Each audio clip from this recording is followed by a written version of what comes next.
ಮಕ್ಕಳೇ, ಈ ದಿನದ ತರಗತಿಗೆ ನಿಮ್ಮೆಲ್ಲರಿಗೂ ಕೂಡ ಆತ್ಮೀಯವಾಗಿರ್ತಕ್ಕಂತಹ ಸ್ವಾಗತವನ್ನ ಬಯಸ್ತಾ ಇದ್ದೀನಿ ಮಕ್ಕಳೇ.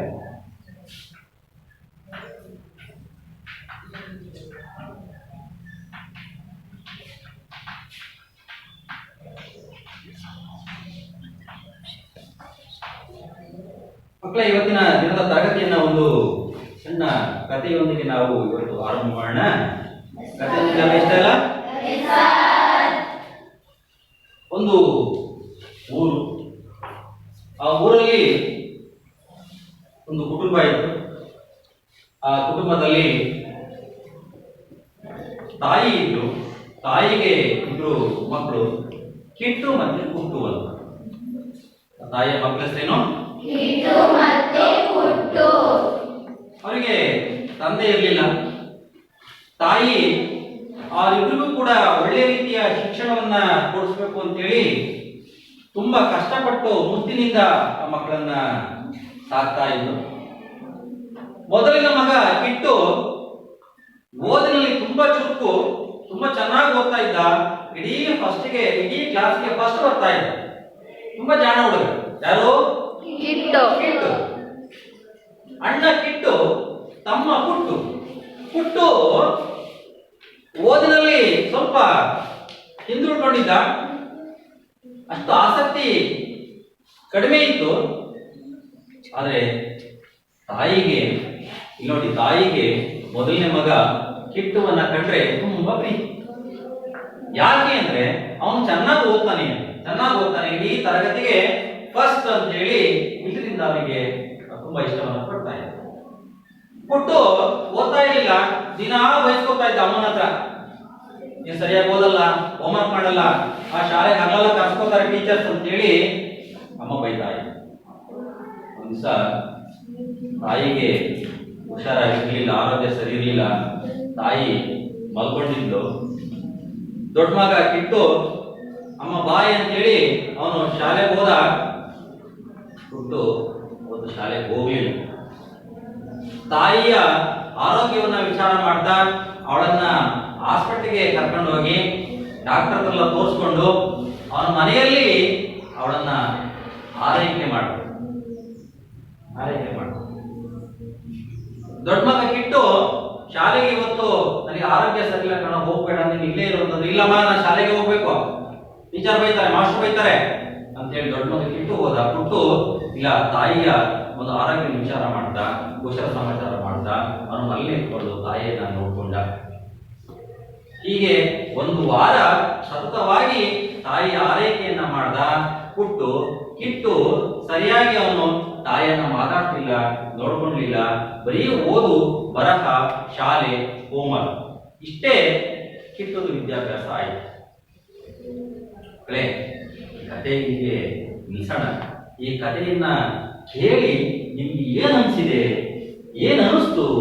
ನಿಜವಾಗಿರ್ತಕ್ಕಂತಹ ಶಿಕ್ಷಣ ಕಿಟ್ಟುವ ಶಿಕ್ಷಣನೋ, ಪುಟ್ಟು ಮಾಡಿದ ಶಿಕ್ಷಣನೋ? ಯಾಕೆ ಹೇಳಮ್ಮ ಭಾವನ? ಯಾಕೆ ಪುಟ್ಟು ಮಾಡಿರ್ತಕ್ಕಂತಹ ಕಲಿತಿರ್ತಕ್ಕಂತಹ ಅಂಶಗಳು ನಿಮಗೆ ಇಷ್ಟ ಆಯ್ತು, ಕಿಟ್ಟು ಅವನ ಓದಿನ ಶಿಕ್ಷಣದ ಅಂಶಗಳು ನಿಮ್ಗೆ ಇಷ್ಟ ಆಯ್ತು? ಯಾರು ಇಷ್ಟ ಆಯ್ತಮ್ಮ?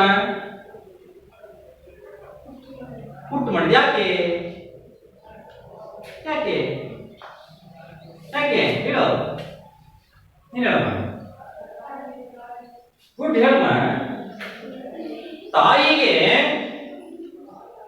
ಆರೋಗ್ಯವನ್ನ ನೋಡ್ಕೊಂಡ. ಯಾರು? ತಾಯಿ ಆರೋಗ್ಯವನ್ನ ನೋಡ್ಕೊಂಡ. ಯಾರು? ಪುಟ್ಟು. ಕಿಟ್ಟು ಸರಿಯಾಗಿ ನೋಡ್ಕೊಂಡ ತಾಯಿನ? ಇಲ್ಲ.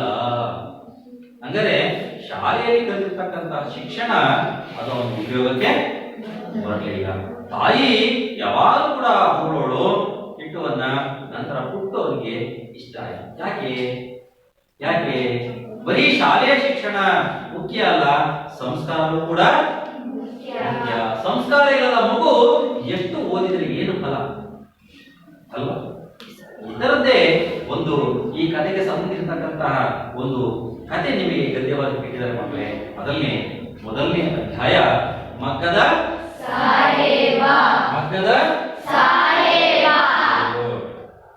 ಮಗ್ಗದ ಸಾಹೇಬ.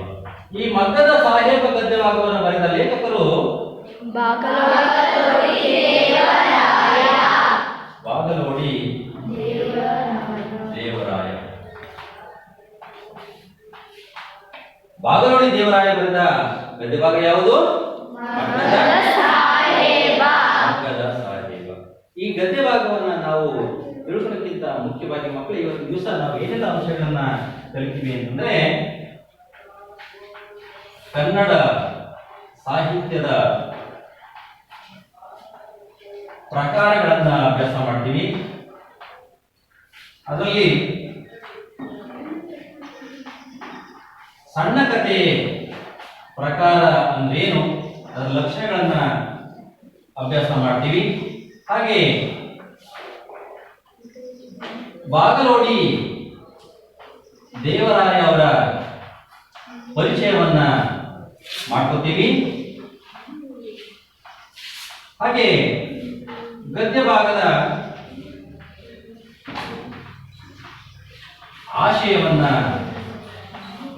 ನಾವು ತಿಳ್ಕೊತೀವಿ.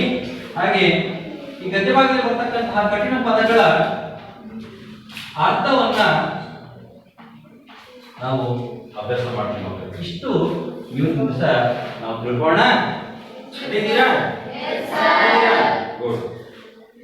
ನೋಡಿ, ನಮ್ಮ ಕನ್ನಡ ಸಾಹಿತ್ಯದ ಪ್ರಕಾರಗಳನ್ನು ನೋಡೋದಾದ್ರೆ ಕನ್ನಡ ಸಾಹಿತ್ಯದ ಅನೇಕ ಪ್ರಕಾರಗಳಿವೆ. ನಿಮ್ಗೆ ಗೊತ್ತಿದೆಯಾ ಕನ್ನಡ ಸಾಹಿತ್ಯದ ಎಷ್ಟು ಅಮೋಘವಾಗಿ ಬೆಳೆದಿದೆ, ಗುರುಸ್ಕೊಂಡಿದೆ? ಕನ್ನಡ ಎಲ್ಲ ಸಾಹಿತ್ಯದ ದೃಷ್ಟಿಯಿಂದ ನೋಡೋದಾದ್ರೆ ಅನೇಕ ಸಾಹಿತ್ಯ ಪ್ರಕಾರಗಳನ್ನ ನೋಡ್ತೀವಿ ಮಕ್ಕಳೇ. ಅದರಲ್ಲಿ ನಾಟಕ ಅಂತಕ್ಕಂಥ ಒಂದು ಸಾಹಿತ್ಯ ಪ್ರಕಾರ ಇದೆ. ನಾಟಕ ಸಾಹಿತ್ಯ ಪ್ರಕಾರ ಇದೆ. ಕಾದಂಬರಿ ಅಂತಕ್ಕಂತಹ ಸಾಹಿತ್ಯ ಪ್ರಕಾರ ಇದೆ. ಆತ್ಮಕಥೆ ಅಂತಕ್ಕಂಥದ್ದು ಸಾಹಿತ್ಯ ಪ್ರಕಾರ ಇದೆ. ಜೀವನ ಚರಿತ್ರೆ ಅಂತಕ್ಕಂಥದ್ದು ಸಾಹಿತ್ಯ ಪ್ರಕಾರ ಇದೆ ಮಕ್ಕಳೇ. ಹಾಗೆಯೇ ಇದರ ಜೊತೆಗೆ ಸಣ್ಣ ಕಥೆ ಅಂತೇಳಿ ಒಂದು ಸಾಹಿತ್ಯ ಪ್ರಕಾರ ಇದೆ. ಪ್ರಬಂಧ ಸಾಹಿತ್ಯ ಅಂತೇಳಿ ಸಾಹಿತ್ಯ ಪ್ರಕಾರ ಇದೆ ಮಕ್ಕಳು. ನೋಡಿ, ಅಷ್ಟೊಂದು ಕನ್ನಡ ಸಾಹಿತ್ಯ ಪ್ರಕಾರಗಳಿವೆ. ಹೇಳಿ ನೋಡ, ಒಂದೇ ಒಂದು ನಾಟಕ,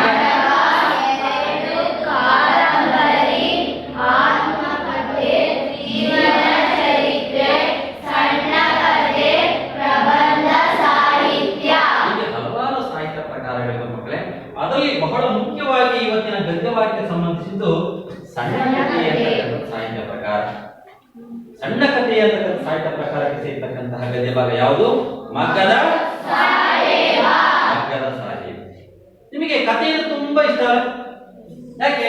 ಕಥೆಗಳು ತುಂಬಾ ಸ್ವಾರಸ್ಯಪೂರ್ಣವಾಗಿರ್ತವೆ, ಕೇಳಲಿಕ್ಕೆ ಆನಂದ ಆಗ್ತದೆ, ಮುದ ನೀಡ್ತದೆ. ಹಾಗೆ ಆ ಕಥೆಯ ಕೊನೆಯಲ್ಲಿ ಏನಾದ್ರು ತಿಳ್ಕೊಳ್ಳುವಂತಹ ಒಂದು ಜೀವನದ ಮೌಲ್ಯ ಇರ್ತದೆ. ಹಾಗಾಗಿ ನಿಮಗೆ ಕಥೆ ತುಂಬಾ ಇಷ್ಟ. ಇವತ್ತಿನ ಟಿವಿ ಮಾಧ್ಯಮ, ಮೊಬೈಲ್ ಯುಗದಲ್ಲಿ ಕಥೆಗಳ ಸಂಖ್ಯೆ ಕಡಿಮೆ ಆಗಿದೆ ಅಲ್ವಾ? ಕಥೆಗಳ ಸಂಖ್ಯೆ ಕಡಿಮೆ ಆಗಿದೆ. ಅವ್ರು ನೀವು ಕೇಳ್ತಾ ಇಲ್ಲ, ಇದು ಹೇಳ್ತಾ ಇಲ್ಲ. ನೋಡಿ ಮಕ್ಕಳೇ, ಕಥೆ ಅಂದ್ರೆ ತುಂಬಾ ದೊಡ್ಡದಾಗಿರ್ತಕ್ಕಂತಹ ಕಥೆಗಳಿದ್ದು ರಾತ್ರಿ ಆರಂಭ ಮಾಡಿದ್ರೆ ಬೆಳಗ್ಗೆ ತನಕ ಕೇಳುವಂತಹ ದೀರ್ಘವಾಗಿರ್ತಕ್ಕಂತಹ ಕಥೆಗಳಿತ್ತು ಮಕ್ಕಳೇ. ಆದ್ರೆ ಕೈಗಾರಿಕಾ ಕ್ರಾಂತಿಯ ತರುವಾಯ ಏನಾಯ್ತು? ಈ ಇವತ್ತಿನ ಸಮಯದ ಅಭಾವ, ಅವಸರದ ಪ್ರಯಾಣ, ಅವಸರದ ಬದುಕು, ಅವಸರವಾಗಿರ್ತಕ್ಕಂತಹ ಜೀವನದ ಹಿನ್ನೆಲೆಯಲ್ಲಿ ಕಥೆಗಳು ತುಂಬಾ ದೀರ್ಘವಾಗಿರ್ತಕ್ಕಂತಹ ಕಥೆಗಳ ಬದಲಾಗಿ ಚಿಕ್ಕ ಕಥೆಗಳು, ಅಂದ್ರೆ ಒಂದು ಕ್ಷಣಕಾಲ ಓದಿ ಮುಗಿಸುವಂತಹ ಕಥೆಯನ್ನ ನಾವು ಕನ್ನಡ ಸಾಹಿತ್ಯದಲ್ಲಿ ಒಂದು ಅಭ್ಯಾಸವನ್ನ ಮಾಡ್ತೀವಿ ಮಕ್ಕಳೇ. ಅದರಲ್ಲಿ ಶಾರ್ಟ್ ಸ್ಟೋರಿ ಅಂತ ಕರೀತೀವಿ. ಇಂಗ್ಲಿಷ್ ಸಾಹಿತ್ಯದಲ್ಲಿ ಇದರ ಅಂಶಗಳಿತ್ತು. ಅದನ್ನ ಕನ್ನಡಕ್ಕೆ ಕನ್ನಡ ಸಾಹಿತ್ಯದ ಕವಿವರ್ಯರು ಅದನ್ನ ನನಗೆ ಕೊಟ್ಟರು ಮಕ್ಕಳೇ. ಇಲ್ಲಿ ಯಲ್ಲಾಪುರದ ಹೋಟೆಲ್ನಲ್ಲಿ ಅಂತಕ್ಕಂತಹ ಒಂದು ಮೊದಲನೇ ಸಣ್ಣ ಕಥೆ. ನಂತರ ಮಾಸ್ತಿಯವರು ಅದನ್ನ ತುಂಬಾ ಲೀಲಾಜಾಲವಾಗಿ ಅನೇಕ ಸಣ್ಣ ಕಥೆಗಳನ್ನ ರಚನೆ ಮಾಡಿದರು. ಹಾಗಾಗಿ ಮಾಸ್ತಿ ವೆಂಕಟೇಶ ಅಯ್ಯಂಗಾರ್ ಇವರನ್ನ ಸಣ್ಣ ಕಥೆಯ ಜನಕ ಅಂತೇಳಿ ಕರೆಯಲಾಗುತ್ತದೆ. ಸಣ್ಣ ಕಥೆಯ ಜನಕ ಯಾರು? ಮಾಸ್ತಿ ವೆಂಕಟೇಶ ಅಯ್ಯಂಗಾರ್.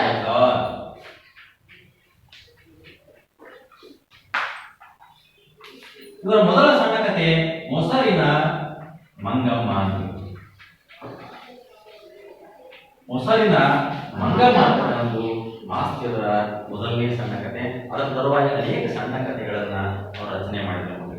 ಸಣ್ಣ ಕಥೆ ಅಂದ್ರೆ ಇಷ್ಟೇನೆ, ಒಂದು ಗಂಟೆಯಲ್ಲಿ ಓದಿ ಮುಗಿಸುವಂಥದ್ದು. ಪ್ರಯಾಣ ಮಾಡುವಾಗ ಅಥವಾ ಸಮಯವನ್ನು ಕಳೆಯುವಾಗ ಸಣ್ಣ ಸಣ್ಣದಾಗಿ ಒಂದು ಗಂಟೆ ಅರ್ಧ ಗಂಟೆಯಲ್ಲಿ ಓದಿ ಮುಗಿಸುವಂತಹ ಕಥೆಯೇ ಸಣ್ಣ ಕಥೆ. ಸಣ್ಣ ಕಥೆ ಅಂದ್ರೆ ಏನು? ಕಡಿಮೆ ಸಮಯದಲ್ಲಿ ಓದಿ ಮುಗಿಸುವಂತಹ ಕಥೆಯೇ ಸಣ್ಣ ಕಥೆ. ಇದೆಲ್ಲ ಕೈಗಾರಿಕಾ ಕ್ರಾಂತಿಯ ತರುವಾಯ ಸಮಯದ ಒಂದು ಅಭಾವವನ್ನ ಅಥವಾ ಸಮಯದ ಉಳಿತಾಯವನ್ನ ಆ ಕಡಿಮೆ ಸಮಯದಲ್ಲಿ ಓದಿ ಮುಗಿಸುವಂತಹ ಒಂದು ಸಾಹಿತ್ಯ ಪ್ರಕಾರ ನಮಗೆ ಬೇಕಾಗಿತ್ತು ಮಕ್ಕಳೇ. ಆ ಒಂದು ನಿಟ್ಟಿನಲ್ಲಿ ಈ ಸಣ್ಣ ಕಥೆ ಅಂತಕ್ಕಂಥ ಒಂದು ಸಾಹಿತ್ಯ ಪ್ರಕಾರ ನಮಗೆ ಬಹಳ ಮುಖ್ಯವಾಗಿ ಮಾಸ್ತಿ ವೆಂಕಟೇಶ ಅಯ್ಯಂಗಾರ್ ತರುವಾಯ ಅನೇಕ ಕೃತಿಕಾರರು ಅದನ್ನ ಬೆಳೆಸ್ಕೊಂತ ಬಂದು ಅದರಲ್ಲಿ ಬಹಳ ಮುಖ್ಯವಾಗಿ ಬಾಗಲೋಡಿ ದೇವರಾಯ ಅವರು ಕೂಡ ಅನೇಕ ಸಣ್ಣ ಕಥೆಗಳನ್ನ ಇವರು ಬರೆದಿದ್ದಾರೆ ಮಕ್ಕಳೇ. ಅವರು ಬರೆದಿರ್ತಕ್ಕಂತಹ ಅನೇಕ ಸಣ್ಣ ಕಥೆಯನ್ನ ಸಣ್ಣ ಕಥೆಗಳಲ್ಲಿ ಒಂದಾದ ಮಗ್ಗದ ಸಾಹೇಬ ಅಂತಕ್ಕಂತಹ ಒಂದು ಗದ್ಯ ಭಾಗವನ್ನು ತಿಳ್ಕೊಳ್ಳೋಣ ಮಕ್ಕಳೇ. ತಿಳ್ಕೊಳ್ಳೋಣ.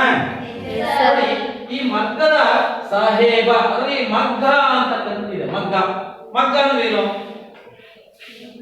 ಮಗ್ಗ ನೋಡಿದ್ರೆ ಯಾರಾದ್ರೂ ಕೂಡ ಮಗ್ಗ ಕೇಳಿದ್ರೆ ಹೆಸರನ್ನ ಈ ಜ್ಞಾಪಕ 3ನೇ ಭಾಗದಲ್ಲಿ ಇವತ್ತು ಕೂಡ ಮಗ್ಗವನ್ನ ಕೈಯಿಂದ ನೇಯ್ತಾರೆ. ಆ ಮಗ್ಗ ಅಂತಕ್ಕಂಥದ್ದು ಯಂತ್ರ. ಆ ಮಗ್ಗದಿಂದ ಅನೇಕ ಬಟ್ಟೆಯನ್ನ ತಯಾರು ಮಾಡ್ತಾರೆ. ಬಟ್ಟೆಯನ್ನ ತಯಾರು ಮಾಡಿ ನೀವು ಜ್ಞಾಪಕ 3ನೇ ಭಾಗದಲ್ಲಿ ಹೋದ್ರೆ ಇವತ್ತು ಕೂಡ ಆ ಕೈ ಮಗ್ಗ ಇದೆ. ಆ ಮಗ್ಗದ ಸಂಘವೂ ಕೂಡ ಅಲ್ಲಿದೆ ಮಕ್ಕಳೇ. ದಯಮಾಡಿ ಆ ಕಡೆ ಹೋದ್ರೆ ನೀವು ನೋಡ್ಕೊಂಡು ಬನ್ನಿ. ನೋಡಿ, ಈ ಮಗ್ಗ ಅಂತಕ್ಕಂಥದ್ದು ಬಟ್ಟೆಯನ್ನು ತಯಾರಿಸ್ತಕ್ಕಂಥ ಯಂತ್ರ. ನಿಮಗೆ ಗೊತ್ತಿರಲಿ, ಗುಡಿ ಕೈಗಾರಿಕೆಗಳು ಅಂತ ಹೇಳಿದ್ರು. ಗುಡಿ ಕೈಗಾರಿಕೆ ಅಂದ್ರೆ ಗೊತ್ತಿದೆಯಾ? ಗುಡಿ ಕೈಗಾರಿಕೆ ಏನು? ಗುಡಿ ಕೈಗಾರಿಕೆ ಅಂದ್ರೆ ಏನು ಗೊತ್ತಿಲ್ಲ? ಗುಡಿ ಕೈಗಾರಿಕೆ ಅಂದ್ರೆ ಪವಿತ್ರ. ಗುಡಿ ಅಂದ್ರೆ ಏನು? ಇವತ್ತು ಗುಡಿಯನ್ನು ದೇವಸ್ಥಾನ ಅಂತ ಕರಿತೀವಿ. ಗುಡಿ ಅಂದ್ರೆ ಮನೆ ಅಂತ. ಕೈಗಾರಿಕೆ ಅಂದ್ರೆ ಏನು? ಕೆಲಸ. ಮನೆಯಲ್ಲಿರ್ತಕ್ಕಂತಹ ಎಲ್ಲ ಜನಗಳು ಇರ್ತಾರಲ್ಲ, ಮನೆಯಲ್ಲಿ ಇರ್ತಕ್ಕಂತಹ ಮನುಷ್ಯರು ಇರ್ತಾರಲ್ಲ, ಮನೆಯಲ್ಲಿರ್ತಕ್ಕಂತಹ ಮನೆಯಲ್ಲಿರೋರೇ ಕೆಲಸ ಕಾರ್ಯಗಳನ್ನ ಕೆಲಸವನ್ನು ಮಾಡುವುದು. ಗುಡಿ ಕೈಗಾರಿಕೆ ಅಂದ್ರೆ ಮನೆಯವರೇ ಗೊತ್ತಿರುವಂತಹ ಕೆಲಸವನ್ನ ಕಡಿಮೆ ಬಂಡವಾಳದಲ್ಲಿ ಮಾಡುವಂತಹ ಒಂದು ಅಂಶವೇ ಗುಡಿ ಕೈಗಾರಿಕೆ. ಗೊತ್ತಾಯ್ತಾ ಮಕ್ಕಳೇ? ಗುಡಿ ಕೈಗಾರಿಕೆ ಅಂದ್ರೆ ಮನೆಯಲ್ಲಿರ್ತಕ್ಕಂತಹ ಸದಸ್ಯರುಗಳೇ ಸೇರಿ ಮಾಡುವಂತಹ ಒಂದು ಕೆಲಸ ಕಾರ್ಯಗಳು ಗುಡಿ ಕೈಗಾರಿಕೆ ಅಂತ ಮಕ್ಕಳೇ. ಅರ್ಥ ಆಗ್ತಿದೆ ನಿಮಗೆ? ನೋಡಿ, ಕೈಗಾರಿಕಾ ಕ್ರಾಂತಿಯ ಹಿನ್ನೆಲೆಯಲ್ಲಿ ನಮ್ಮ ಹಳ್ಳಿಗಳಲ್ಲಿ ಇರ್ತಕ್ಕಂತಹ ಅನೇಕ ಗುಡಿ ಕೈಗಾರಿಕೆಗಳು ನಾಶ ಆಗಿದೆ. ಅರ್ಥ ಆಗಿದೆ ನಿಮಗೆ? ಇವತ್ತು ಕೈಗಾರಿಕೀಕರಣ ಏನು ಆರಂಭ ಆಯಿತು, ಆರಂಭದ ತರುವಾಯ ಏನಾಗಿದೆ, ಇವತ್ತು ಯಂತ್ರಗಳ ಒಂದು ಆರ್ಭಟ ಜಾಸ್ತಿ ಆಯಿತು. ಕೈಯಲ್ಲಿರ್ತಕ್ಕಂಥ ಕೈ ಕುಶಲ ಅಂಶಗಳು ಕಡಿಮೆ ಆಯಿತು. ನಿಮ್ಮೂರಲ್ಲಿ ಹಂಪಡದಲ್ಲಿ ಕುಲ್ಮೆ ಇದೆಯಾ? ಇಲ್ಲ. ಅಕ್ಕ ಸಾಲಿಗೆ ಇದ್ದಾನ? ಇಲ್ಲ. ನೋಡಿ, ನೀವು ಹಳ್ಳಿಯಲ್ಲಿ ಇಲ್ಲ. ಮಡಕೆ ಮಾಡೋರಿದ್ದಾರ? ಇಲ್ಲ. ಬುಟ್ಟಿ ನೇಯೋರಿದ್ದಾರ? ಇವೇ ಗುಡಿ ಕೈಗಾರಿಕೆಗಳು. ನೀವು ಏನೇ ವಸ್ತು ತರಬೇಕು ಅಂದ್ರೆ ಈಗ ಶಿವಮೊಗ್ಗ ಹೋಗ್ಬೇಕು, ಇಲ್ಲ ಹೊಳದಲ್ಲಿ ಹೋಗ್ಬೇಕು. ಅಲ್ಲೋ ನೋಡಿ, ಇವತ್ತು ನಿಮ್ಮ ಹಳ್ಳಿಗಳಲ್ಲಿ ಕುಂಬಾರಿಕೆ ಮಡಕೆ ಮಾಡೋರಿಲ್ಲ, ಬುಟ್ಟಿ ನೇಯೋರಿಲ್ಲ, ಅಕ್ಕಸಾರಿ ಬಂಗಾರ ಮಾಡೋರಿಲ್ಲ, ಕಬ್ಬಣ ಕಾಸೆ ಬಡಿಯೋರಿಲ್ಲ. ಅರ್ಥ ಆಗ್ತಿದೆಯಾ? ಇವೆಲ್ಲ ಗುಡಿ ಕೈಗಾರಿಕೆಗೆ ಉದಾಹರಣೆಗಳು. ಅದರಲ್ಲಿ ಮಗ್ಗವೂ ಒಂದು. ಮಹಾತ್ಮ ಗಾಂಧೀಜಿಯವರು ಏನೋ ಹೇಳಿದ್ರು, ತಮ್ಮ ಬಟ್ಟೆಯನ್ನು ನಾವೇ ತಯಾರಿಸಿಕೋಬೇಕು ಅಂತಕ್ಕಂಥ ಅಂಶಗಳ ಹಿನ್ನೆಲೆಯಲ್ಲಿ ಸರಕಾರ ಸಹಾಯದಿಂದ ಆ ನೂಲನ್ನು ತೆಗೆದು ಅದನ್ನ ಬಟ್ಟೆಯನ್ನು ಮಾಡುವ ಯಂತ್ರವೇ ಮಗ್ಗ. ಅರ್ಥ ಆಗ್ತಿದೆಯಾ? ಆ ಮಗ್ಗಕ್ಕೆ ಸಂಬಂಧಿಸಿದ ಗದ್ಯ ಭಾಗವೇ ಮಗ್ಗದ ಸಾಹೇಬ. ಒಂದು ಸಣ್ಣ ಕಥಾ ಪ್ರಕಾರಕ್ಕೆ ಸೇರ್ತಕ್ಕಂಥ ಅಂಶ ಮಕ್ಕಳೇ. ಈ ಪಾಠಕ್ಕೆ ಹೋಗಿದ ಮುಂಚಿತವಾಗಿ ನಾವು ಲೇಖಕರ ಪರಿಚಯ ತಿಳ್ಕೊಳ್ಳೋಣ. ಬಾಗಲೋಡಿ ದೇವರಾಯ ಅವರ ಪರಿಚಯವನ್ನು ನಾವು ಇವತ್ತು ತಿಳ್ಕೊಳ್ಳೋಣ ಮಕ್ಕಳೇ. ನೋಡ್ಕೊಳ್ಳಿ, ಗದ್ಯ ಭಾಗ ಮಗ್ಗದ ಸಾಹೇಬ. ಬಾಗಲೋಡಿ ದೇವರಾಯ ಅವರ ಕೃತಿಕಾರರ ಪರಿಚಯ. ಬಾಗಲೋಡಿ ದೇವರಾಯ ಅವರು 1927 ದಕ್ಷಿಣ ಕನ್ನಡ ಜಿಲ್ಲೆಯ ಬಾಗಲೋಡಿಯವರು. ಇವರ ಕಾಲ ಎಷ್ಟು? 1927. ಇವರ ಸ್ಥಳ ಯಾವುದು? ದಕ್ಷಿಣ ಕನ್ನಡ ಜಿಲ್ಲೆಯ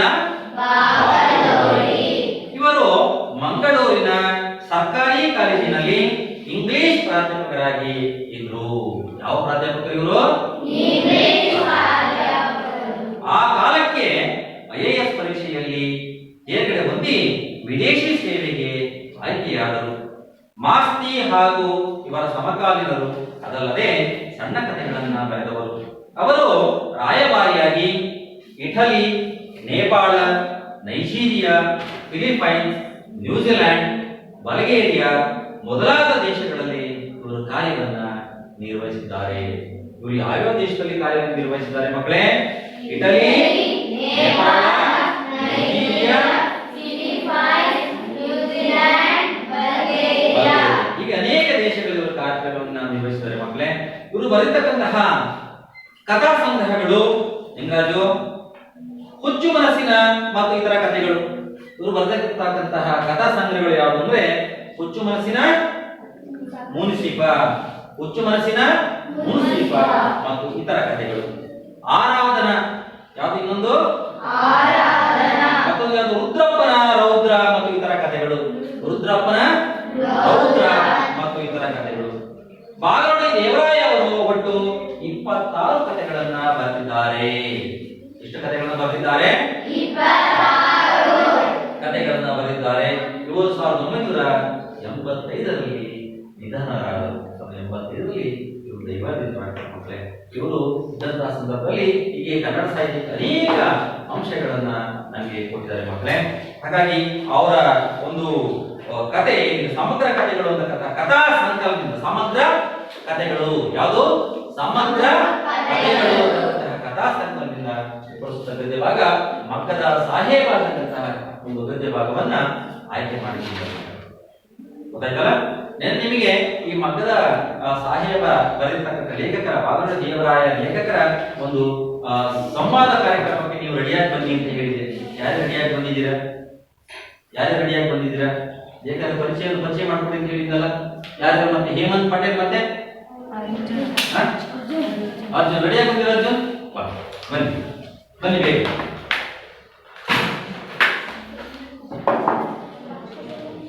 ಬನ್ನಿ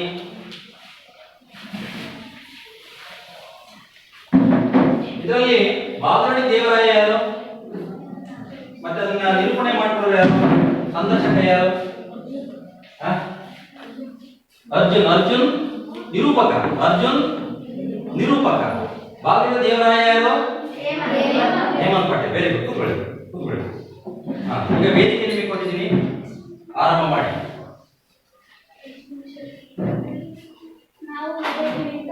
ಜ್ಯೋತಿ ಈ ಕಡೆ ನೋಡು. ನಮ್ಮ ಶಾಲೆಗೆ ಆಗಮಿಸಿರುವ ಬಾಗಲೋಡಿ ದೇವರಾಯರಿಗೆ ಚಪ್ಪಾಳೆ ಮೂಲಕ ಸ್ವಾಗತಿಸಿ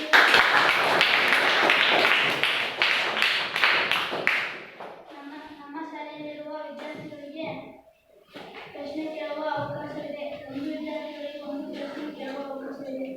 ಮೊದಲನೇ ಪ್ರಶ್ನೆ ಯಾರು ಕೇಳುತ್ತಾ?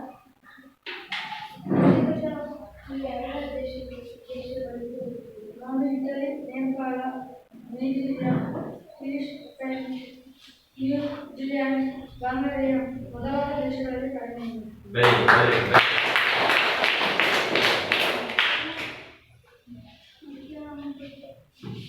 ಬಾಗಲೋಡಿ ದೇವರಾಯರು ಯಾವ ದಿನದಲ್ಲಿ ನಾನು 1927 ವೆರಿ ಗುಡ್.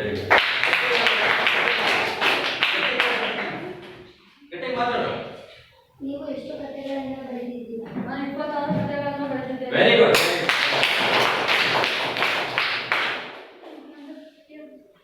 ಬಾಗಲೋಡಿ ದೇವರು ನೀವು ಯಾವ ಊರಿನವರು? ನಾನು ಬಾಗಲೋಡಿಯಲ್ಲಿ ಜನಿಸಿದ್ದೇನೆ. Very good.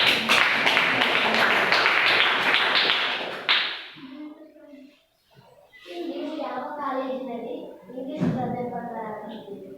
ಮಂಗಳೂರಿನ ಕಾಲೇಜಿನಲ್ಲಿ ಇಂಗ್ಲಿಷ್ ಪ್ರಾಧ್ಯಾಪಕರಾಗಿದ್ದೇನೆ.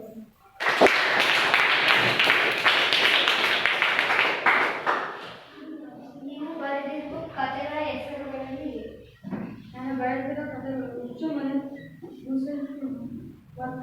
ಮನಸ್ಸಿನ ಮುನ್ಸಿಫ ಮತ್ತು ಇತರ ಕಥೆಗಳು ಕಥೆಗಳು. ಆರಾಧನಾ, ರುದ್ರಪ್ಪನ ರೌದ್ರ ಮತ್ತು ಇನ್ನೊಮ್ಮೆ ಹೇಳಿ. ಹುಚ್ಚು ಮತ್ತು ಇತರ ಕಥೆಗಳು ರುದ್ರಪ್ಪನ ರೌದ್ರ ಇತರ ಕಥೆಗಳನ್ನು ಬರೆದಿದ್ದೇನೆ. Very good.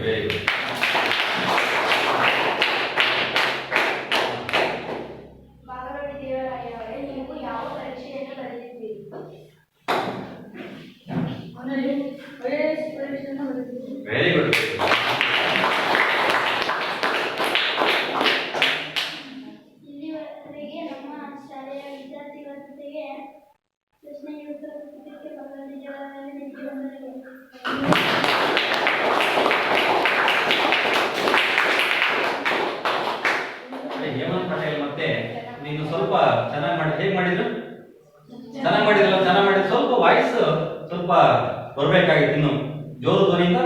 ಚೆನ್ನಾಗಿ ಬರ್ತಿತ್ತು ಅಲ್ವಾ?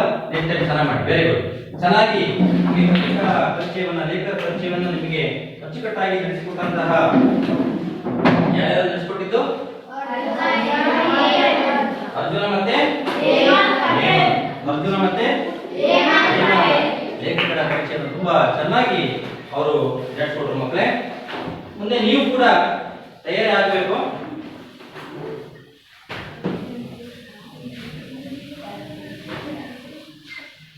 ಹೇಳಿ. ಬಾಗಲಕೋಟೆ ದೇವರಾಯ ಕಾಲ ಎಷ್ಟು? ಕಾಲ ಎಷ್ಟು? 1922. ಸ್ಥಳ ಬಾಗಲಕೋಟೆ ಯಾವ ಜಿಲ್ಲೆಯಲ್ಲಿದೆ? ದಕ್ಷಿಣ ಕನ್ನಡ ಜಿಲ್ಲೆಯಲ್ಲಿದೆ. ದಕ್ಷಿಣ ಕನ್ನಡ ಜಿಲ್ಲೆ. ಇದು ಬರೆದ ಕೃತಿಗಳು ಯಾವುದು? ಕೃತಿಗಳು ಹುಚ್ಚು ಮನಸ್ಸಿನ ಮುನ್ಸಿಫ ಮತ್ತು ಇತರ ಕಥೆಗಳು, ಆರಾಧನಾ,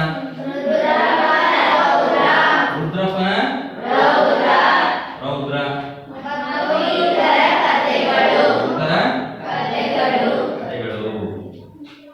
ಪ್ರಶಸ್ತಿಗಳು ಯಾವುದು? ನೋಡಿ, ಇವರಿಗೆ ಅನೇಕ ಪ್ರಶಸ್ತಿಗಳು ಬಂದಿದೆ ಮಕ್ಕಳೇ. ಇವರ ಕನ್ನಡ ಸಾಹಿತ್ಯ ಸಣ್ಣ ಕಥೆಗಳಿಗೆ ಅನೇಕ ಪ್ರಶಸ್ತಿಗಳು ಬಂದವೆ. ಬಾಗಲಕೋಟೆ ದೇವರಾಯ ನೀವು ನೋಡಿದೀರಾ? ಇಲ್ಲ. ನಿಮಗೆ ಗದ್ಯಭಾಗ ಕೊನೆಯಲ್ಲಿ ಪುಟ ಸಂಖ್ಯೆ 6ರಲ್ಲಿ ನಿಮಗೆ ಇದೆ ನೋಡಿ, ಕೃತಿಕಾರ ಪರಿಚಯ ಇದೆ ನೋಡಿ. ಇವರೇ ಬಾಗಲಕೋಟೆ ದೇವರಾಯ. ನೋಡಿ, ಬಾಗಲಕೋಟೆ ದೇವರಾಯ ಇದೆಯಲ್ಲ, ನೋಡಿದಿರಲ್ಲ ಪುಸ್ತಕದಲ್ಲಿ ನೋಡಿ.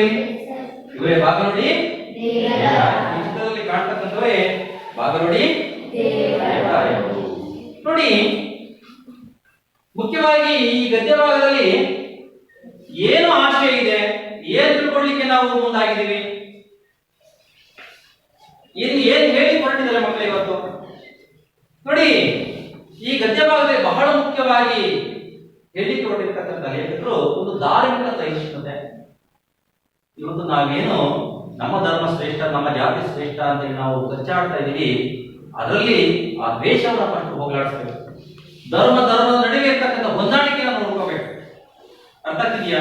ಅದನ್ನ ನಾವು ಮೂಡಿಸುವಂತಹ ಒಂದು ಅಂಶ ಈ ಗದ್ಯ ಭಾಗದಲ್ಲಿ ನಾವು ನೋಡ್ತೀವಿ ಮಕ್ಕಳೇ. ಅದರಲ್ಲಿ ಮುಖ್ಯವಾಗಿ ಇನ್ನೊಂದು ಅಂಶ, ಗುಡಿ ಕೈಗಾರಿಕೆಗಳು ಇವತ್ತು ವಿನಾಶ ಆಗ್ತಾ ಇದ್ದಾವೆ. ಗುಡಿ ಕೈಗಾರಿಕೆಗಳು ಅಂತಂದ್ರೆ ನಾನು ಏನು ಈಗಾಗಲೇ ಹೇಳಿದ್ದೀನಿ, ಅವೆಲ್ಲವೂ ಕೂಡ ಕುಂಬಾರಿಕೆ, ಕಮ್ಮಾರಿಕೆ, ನೇಗಾರಿಕೆ, ಚಮ್ಮಾರಿಕೆ ಎಲ್ಲವೂ ಕೂಡ ಇವತ್ತು ನಾಶ ಆಗ್ತದೆ. ಇವತ್ತಿನ ಬದುಕಿಗೆ ಬೇಕಾಗಿರುವ ನಿಜವಾಗಿರ್ತಕ್ಕಂಥ ಶಿಕ್ಷಣ ಅದನ್ನು ಕೊಡುವಂತ ಅದು ಎಷ್ಟು ಮುಖ್ಯ ಅನ್ನೋದನ್ನ ನಾವು ಈ ಗದ್ಯ ಭಾಗದಲ್ಲಿ ನೋಡ್ತೀವಿ ಮಕ್ಕಳೇ. ಅದರಲ್ಲಿ ಮುಖ್ಯವಾಗಿ ಇವತ್ತು ಶಾಲೆಗಳಲ್ಲಿ ನಾವು ಬರೀ ಪುಸ್ತಕದ ಶಿಕ್ಷಣ ಹೇಳ್ಕೊಡ್ತಾ ಇದೀವಿ. ಮಗ್ಗಿ ಪುಸ್ತಕದಲ್ಲಿ ಏನಿದೆ ಅದನ್ನೇ, ಅದು ನಿಜವಾಗಿರ್ತಕ್ಕಂಥ ಶಿಕ್ಷಣ ಅಲ್ಲ. ನಾವು ನಿಜವಾಗಿರ್ತಕ್ಕಂಥ ಶಿಕ್ಷಣ ಯಾವುದು? ಬದುಕಿಗೆ ಏನ್ ಬೇಕೋ ಮಕ್ಕಳಿಗೆ ಅದನ್ನ ಕೊಡ್ಬೇಕಾಗಿದೆ. ಇವತ್ತು ಬದುಕಿಗೆ, ಜೀವನಕ್ಕೆ, ಜೀವನೋಪಾಯಕ್ಕಾಗಿ ಏನಾದ್ರು ಕೆಲಸ ಬೇಕಲ್ಲ, ಅದನ್ನ ನಾವು ಕಲಿಸಬೇಕಾಗಿದೆ ಶಾಲೆಗಳಲ್ಲಿ. ಅದನ್ನ ಇವತ್ತು ನಾವು ಗದ್ಯ ಭಾಗದಲ್ಲಿ ನೋಡ್ತೀವಿ ಮಕ್ಕಳೇ. ಅದ್ರ ಜೊತೆಗೆ ಬಹಳ ಮುಖ್ಯವಾಗಿ ಇವತ್ತು ಮಗ್ಗದ ಬಗ್ಗೆ, ಬಟ್ಟೆಯನ್ನು ನೇಯುವಂತಹ ಯಂತ್ರದ ಒಲವಿನ ಬಗ್ಗೆ ನಾವು ಇವತ್ತು ಈ ಗದ್ಯ ಭಾಗದಲ್ಲಿ ನೋಡ್ತೇವೆ. ಅದ್ರ ಜೊತೆಗೆ ಇವತ್ತು ಈ ಒಂದು ಗದ್ಯ ಭಾಗದಲ್ಲಿ ಬಹಳ ಮುಖ್ಯವಾಗಿ ಒಬ್ಬ ಯುವಕ ತಂದೆಗೆ ಬೇಡವಾಗಿರ್ತಕ್ಕಂತಹ ಆ ಮಗ್ಗದ ಸಹವಾಸವೇ ಬೇಡ ಅಂತಕ್ಕಂಥ ಸಂದರ್ಭದಲ್ಲಿ ಮಗ ಅದನ್ನ ಆಸಕ್ತಿ ಹೊಂದಿ ತಂದೆಗೆ ಬೇಡವಾಗಿರ್ತಕ್ಕಂಥ ಮಗ ಅಂತ ಹೇಳಿ ಅನ್ಸ್ಕೊಂಡು ಅವನು ಮತ್ತೊಂದು ಊರಿಗೆ ಹೋಗಿ ಆ ಮಗ್ಗವನ್ನ ಪುನಃ ಆವಿಷ್ಕಾರ ಮಾಡಿ, ಹೊಸದಾಗಿ ಆವಿಷ್ಕಾರವನ್ನ ಮಾಡಿ ಒಂದು ಸಂಘವನ್ನ ಸ್ಥಾಪನೆ ಮಾಡಿ ಸಾಕಷ್ಟು ಹಣವನ್ನ ಗಳಿಸಿ ರಾಷ್ಟ್ರಪತಿಯಿಂದ ಪ್ರಶಸ್ತಿಯನ್ನ ಪಡೆಯುವ ಮಟ್ಟಕ್ಕಾಗಿ ಅವನು ಬೆಳೆದು ನಿಂತಿರ್ತಾನೆ ಮಕ್ಕಳೇ. ಈ ಕಥೆಯಲ್ಲಿ ಬರ್ತಕ್ಕಂತಹ ಒಂದು ಪಾತ್ರ ಬಹಳ ಅದ್ಭುತವಾಗಿರ್ತಕ್ಕಂತಹ ಪಾತ್ರ ಮಕ್ಕಳೇ. ಅದನ್ನ ಬಗ್ಗೆ ನಾವು ಇವತ್ತು ದಿವಸ ತಿಳ್ಕೊಂಡ ಮಕ್ಕಳು. ಇವೆಲ್ಲ ಅಂಶಗಳನ್ನ ನಾವು ಈ ಒಂದು ಗದ್ಯ ಭಾಗದಲ್ಲಿ ನೋಡ್ತೀವಿ. ಮುಖ್ಯವಾಗಿ ಧಾರ್ಮಿಕ ಸಹಿಷ್ಣುತೆಯನ್ನು ನೋಡ್ತೇವೆ, ಗುಡಿ ಕೈಗಾರಿಕೆಗಳ ಬಗ್ಗೆ ನೋಡ್ತೇವೆ. ಒಬ್ಬ ಮಗು ರಾಷ್ಟ್ರಪತಿಯ ಒಂದು ಪದಕವನ್ನ ಪಡೆಯುವ ಮಟ್ಟಕ್ಕಾಗಿ ಅವನು ಬೆಳೆದು ನಿಲ್ತಾನೆ ಅಂತಕ್ಕಂಥ ಅಂಶವನ್ನ ನಾವು ನೋಡ್ತೀವಿ ಮಕ್ಕಳೇ. ನಿಜವಾಗಿರ್ತಕ್ಕಂಥ ಶಿಕ್ಷಣ ಯಾವುದು ಅಂತಕ್ಕಂಥ ಅಂಶವನ್ನ ಕಿತ್ತುವಿನ ಕಥೆಯ ಮೂಲಕ ನಾವು ನೋಡಿದ್ವಲ್ಲ. ಬದುಕಿಗೆ ಬೇಕಾಗಿರ್ತಕ್ಕಂಥ ಶಿಕ್ಷಣ ಇವತ್ತು ನಾವು ನೋಡ್ತೀವಿ ಮಕ್ಕಳೇ. ಇಷ್ಟು ಅಂಶವನ್ನ ನಾವು ಇವತ್ತು ದಿವಸ ತಿಳ್ಕೊಂತೀವಿ. ಹಾಗೇನೆ ಈ ಗದ್ಯವಾಗಿ ಬರ್ತಕ್ಕಂತಹ ಕಠಿಣ ಪದಗಳನ್ನು ನೋಡೋಣ. ಕಠಿಣ ಪದಗಳು ಏನೆಲ್ಲ ಬರ್ತದೆ ಅನ್ನೋದನ್ನ ನೋಡಿ. ಪದಗಳ ಅರ್ಥ, ಪದಗಳ ನೋಡಿ. ಪದಗಳ ಅರ್ಥವನ್ನ ನಾವು ತಿಳ್ಕೊಳ್ಳಿಕ್ಕೆ ನಾವು ಇಷ್ಟು ಮಿಂಚು ಪಟ್ಟಿಯನ್ನ ತೆಗೆದಿನ ಮಕ್ಕಳೇ. ಇದನ್ನ ಓದಿ ನೀವು ಬರೀಬೇಕು, ಆಯ್ತಾ?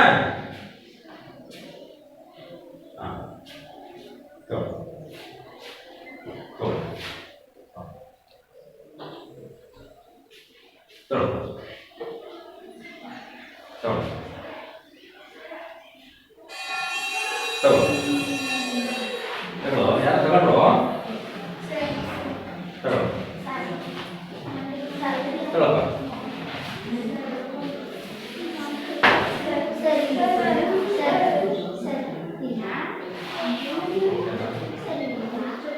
ಅಡಿಗೆ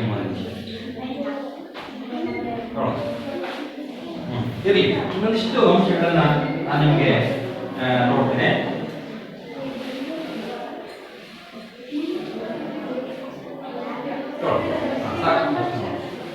ಈಗ ಮೊದಲನೇ ಒಂದು ಇದೆಯಲ್ಲ, ಬಾಯಿಸಿಕೊಟ್ಟಿದ್ದ ಒಂದು ಒಂದು ಸಂಖ್ಯೆ ಒಂದು ಇದೆಯಲ್ಲ, ಯಾರಿಗೊಂದಿದೆ ಸಂಖ್ಯೆ ಒಂದು? ಬೇಗ ಒಂದು ಒಂದು ಯಾರಿಗೆಪ್ಪ? ಎಂಟಿದೆಯಾ? ಎಂಟಿದೆಯಲ್ಲ, ಎಂಟಿದೆಯಲ್ಲೇನಪ್ಪ? ಓದು. ಯಾವುದು? ನಿರ್ಗತಿಕ. ನಿರ್ಗತಿಕ ತಗೋ ಬರಿ. ನಿರ್ಗತಿಕ ಬೇಗ ಬೇಗ ಬೇಗ ಬರೀಬೇಕು. ನಿರ್ಗತಿಕ ನಿರ್ಗತಿಕ ಇಲ್ಲಿ ಬರಿ ಬರಿ ನಿರ್ಗತಿಕ ಬರಿ. ನಿರ್ಗತಿಕ.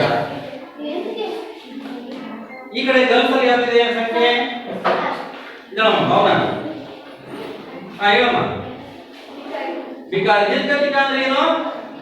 ಬಿಕಾರಿ. ಬರಿಬಾರ್ದು ಬರಿಬಾರ್ದು. Next one. Next one 7. 7 ಗೌಪ್ಯ. ಗೌಪ್ಯ ಬರಿಬಾರಪ್ಪ. ಗೌಪ್ಯ ಗೌಪ್ಯ. ಈ ಕಡೆ ಗೋಪ್ಯ ಅಂದ್ರೆ ಏನು? Very good. ರಹಸ್ಯ ಬರಿಬಾರಮ್ಮ. ರಹಸ್ಯ ಬರಿಬಾರ. 6 1 ಯಾವುದು? ಕಳೆ ಬರಹ. ಕಳೆ ಬರಹ. ಈ ಕಡೆ ಕಳೆ ಬರಹ ಅಂದ್ರೆ ಏನು? ಶರೀರ. Very good very good.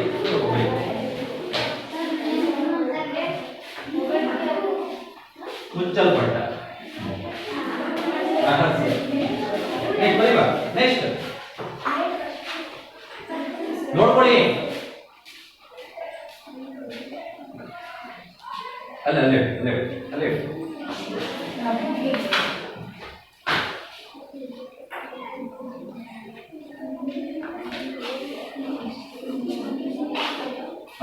Next ಆಯ್ತಲ್ಲ. ನೆಕ್ಸ್ಟ್ ಒನ್ ಪ್ರಶಂಸೆ. ನೆಕ್ಸ್ಟ್ ಯಾರಿಗಿದೆ? ಹೊಗಳಿಕೆ. ಪ್ರಶಂಸೆ ಅಂದ್ರೇನು? ಹೊಗಳಿಕೆ. ಬರಿಬಾರ್ದು. ಪ್ರಶಂಸೆ ಬರಿಬಾರ್ದು ನೀವು.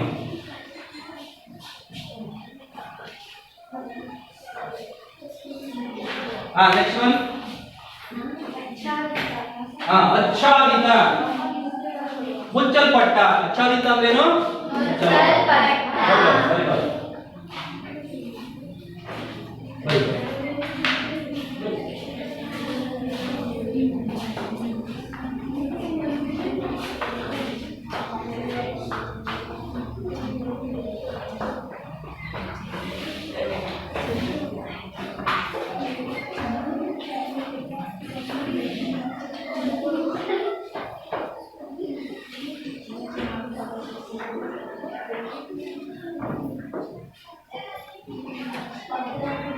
Very good very good.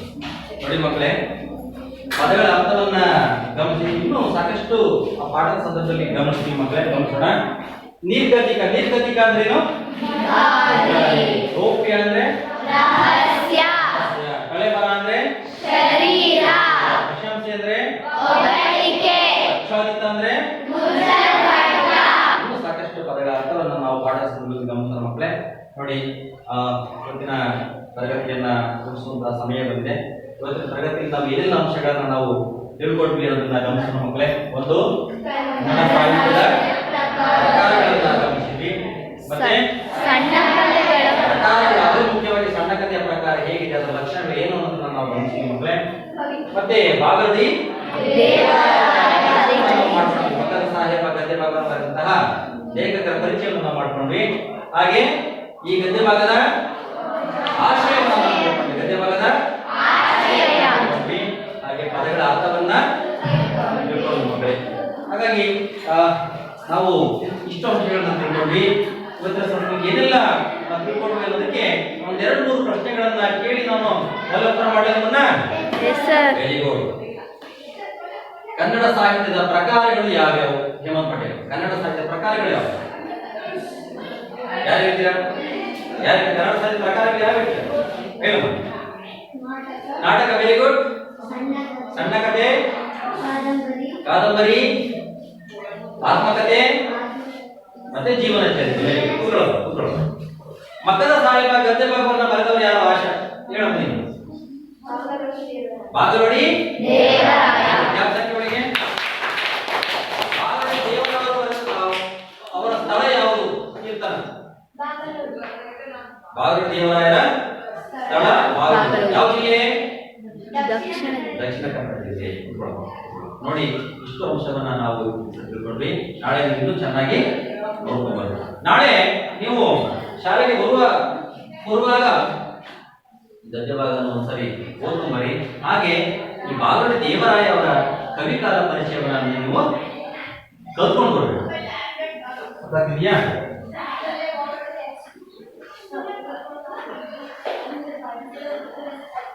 ಬಾಗಲೋಡಿ Devaraya ಅವರ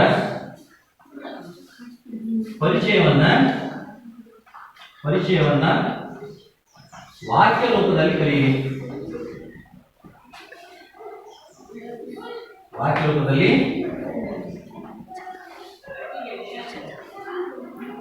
ಕಲಿಬೇಕು, ಮತ್ತೆ ಬರ್ಕೊಂಡು ಬರ್ಬೇಕು.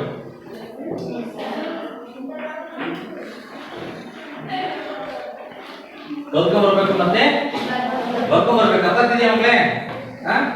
ತರಗತಿಗೆ ನಿಲ್ಸೋಣ.